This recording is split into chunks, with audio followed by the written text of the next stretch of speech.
Bos días, gaélicos días. Grazas por seguirdes aquí episodio tras episodio, acompañándonos neste extenso percorrido pola historia do fútbol gaélico.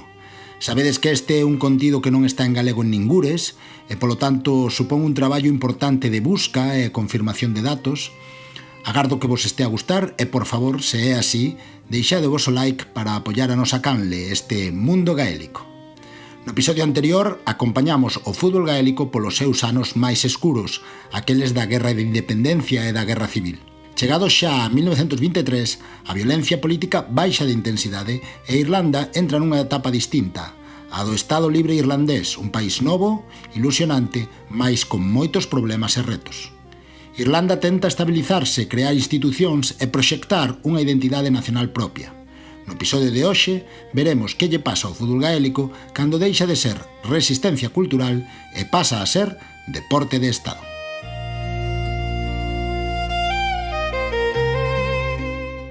En 1924, o goberno do Estado Libre organiza en Dublín os Tailteann Games, unha sorte de olimpíada irlandesa para exhibir cultura e tradición nacionais. Para que o evento funcione, fan falta instalacións e por iso a GAA recibe unha subvención pública de 10.000 libras da época para mellorar Croke Park. Para facernos unha idea, 10.000 libras de 1924 equivalerían hoxe a unhas 790.000 libras, é dicir, preto do millón de euros, dependendo, claro, do cambio do día. Coa axuda económica, melloranse as instalacións e avánzase cara ao Estadio Nacional que hoxe coñecemos. O investimento do Estado vai potenciar brutalmente o fútbol gaélico. Pouco despois chega outro salto estrutural.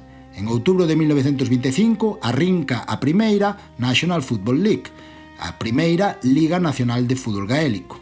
Ata entón, a tempada xiraba sobre todo arredor do campeonato e os seus eliminatorios.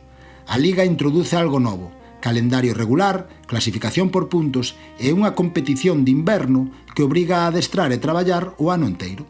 A primeira edición remata en 1926 e é gañada polo condado de Laois, confirmando así que o fútbol gaélico deixa atrás a súa etapa de evento de verán.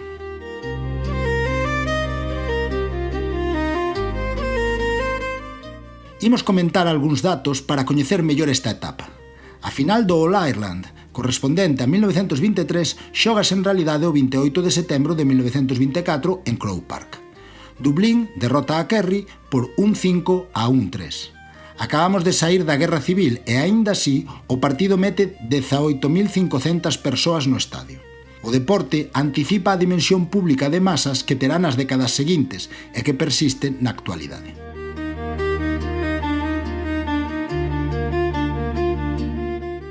A partir da década de 1930, o fútbol gaélico entra nunha fase de competicións imprevisíveis. E aquí podemos citar unha data especial, o 24 de setembro de 1933. Ese día, Cavan gaña o seu primeiro All-Ireland e convértese no primeiro condado da provincia do Ulster, a provincia do norte da illa, en conquistar o título nacional. Para os que non o sabedes, o Ulster non é só o país chamado Irlanda do Norte, senón unha provincia histórica que queda repartida entre o Estado Libre e o Reino Unido, o que, lóxicamente, xerou moitísimos conflitos. Cavan é un condado fronteirizo da Irlanda independente, así que podemos entender así a relevancia social e política que tivo este éxito deportivo.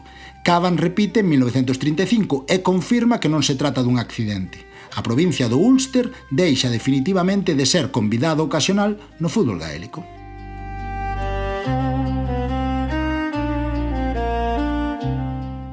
En 1936 chega outro fito.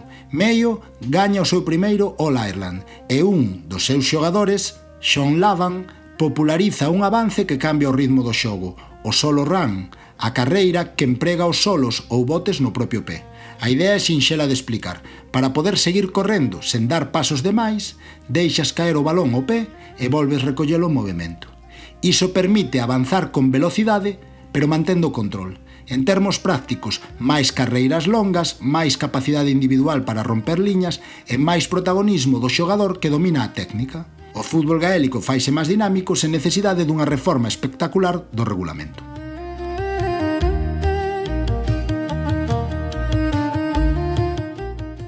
parte política hai tamén un episodio que amosa ata que punto o fútbol gaélico seguía a ser fronteira cultural incluso nun estado independente. En 1938, o presidente da República Irlandesa, Douglas Hyde, perde o patronado honorífico da Asociación Atlética Gaélica por asistires a un partido internacional de fútbol británico, de soccer. Hyde non era un calquera. Era un referente cultural, un dos grandes defensores da lingua irlandesa e, ademais, o xefe do Estado. O feito de que a asociación aplicase a sanción simbólica revela unha tensión. O deporte gaélico quería seguir a marcar límites, incluso por riba da máxima autoridade institucional. En 1939, Europa entra na guerra. Irlanda mantense neutral, mas o contexto internacional cambia. No seguinte episodio, veremos como a Segunda Guerra Mundial, en Irlanda coñecida como The Emergency, afecta á vida deportiva e o noso ben querido fútbol gaélico. Como sempre, vémonos nos campos.